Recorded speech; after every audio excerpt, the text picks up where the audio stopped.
Awful indeed. CNN's Ashley Banfield is now on the scene for us in Newtown, Connecticut as well. Ashley, I know you got there just a little while ago, but give our viewers a sense of what you're seeing and hearing.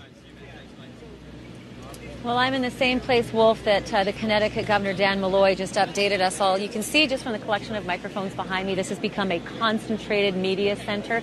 There are dozens and dozens of reporters here already, and they are arriving every moment. I hate to bring this up, but it gives me the sense of Columbine and just how massive the scope of this story has become. And in one of the updates that we just got, some devastating detail on this, and that is the investigation that is about to ensue.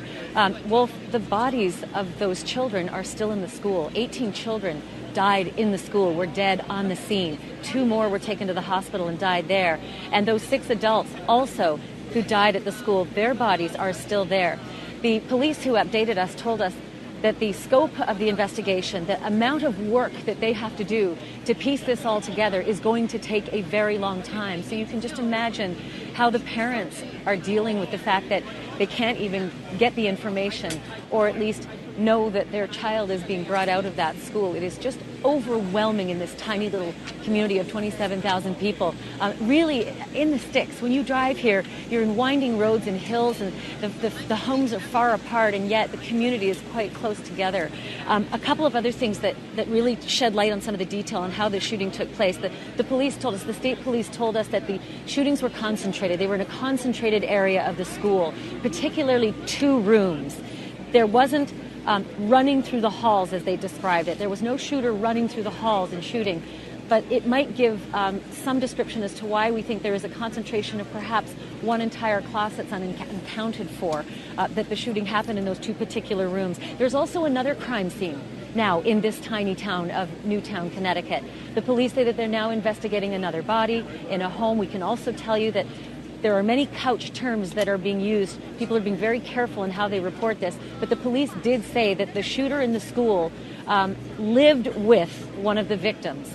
We also know that his mother was a kindergarten teacher and that she was shot dead in this school. Whether that is the home where they're investigating as well, it's unclear. His father apparently living in this town as well, and then a brother too. So there is still a lot of detail we need to piece together. And another piece of detail that came from the mouth of a little child with the sweetest voice who was being interviewed earlier this afternoon.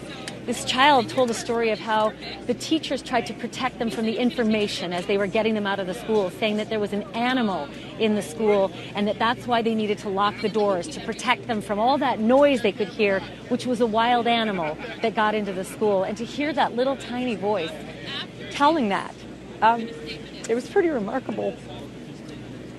Ashley, I know this is a difficult story for all of us to cover, all of us, and I know you have children. And I have 2 small children in a Connecticut school just about 30 minutes away from here as well. So when the news broke, it was pretty tough to sort out where this had happened and in which elementary school it was. And as the details roll in, I think everybody here has been just immensely affected, and I apologize, Wolf, but it is really remarkable to see this many seasoned cameramen and reporters who I've been in the field with for 20 years all having the same reaction to what's transpired.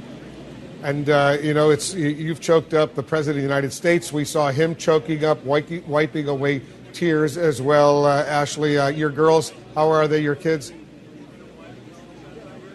My kids are fine. In fact, what's interesting is that even though they're about a half hour away from here, well, when I called the school today just to find out, is everything okay? Are we under lockdown? What's the protocol? What's happening? Are you sending the kids home early?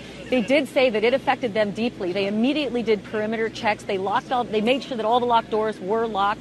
And then they did something that I didn't know about. They went into a information protective mode, and they said no one is allowed to discuss any details within these school walls. And this is only 30 minutes away in a different district. But they said that they were going to have additional staff and security outside that school just to handle the potential for children to hear about this. They clearly want the kids to hear about this from their parents, because the kids are all going to hear about this and they're all going to ask questions, and they want to make sure that they're as sensitive to the surrounding children in this community as they can be. But it is a really overwhelming feeling to live here and to be here as a reporter. Yeah, it's a powerful, powerful image that you're presenting. And just think about it, at least tomorrow, Saturday and Sunday, the kids don't have to go to school. But Monday morning, kids all over Connecticut, in your neighborhood, in other neighborhoods, in Newtown, Connecticut, kids all over the United States, They're going to be going back to school the week before Christmas. What an awful time to have to endure this kind of pain. I'll tell you what, Wolf. The school is beyond those trees. I don't know if it's still light enough for you to see. We're located in a staging area where the police wanted to make sure that the hundreds of media that we're going to send upon here, we're going to be able to be safely parked and out of the way of a lot of the residents. So beyond this playing field and over those trees is where the school is located. And because one of the descriptions that came into us from someone who was a parent who was in a meeting with 7 grown-ups when this happened, that there were roughly 100 rounds that this parent could hear, this woman telling her story. You know, the investigation alone, once those tiny bodies are removed and those adults are removed, the investigation of just the trajectory and where those bullets landed or ricocheted, what angle the bullets came from, there's just so much that's going to need to be known. I highly doubt anyone's going to be coming to this school for a very long time.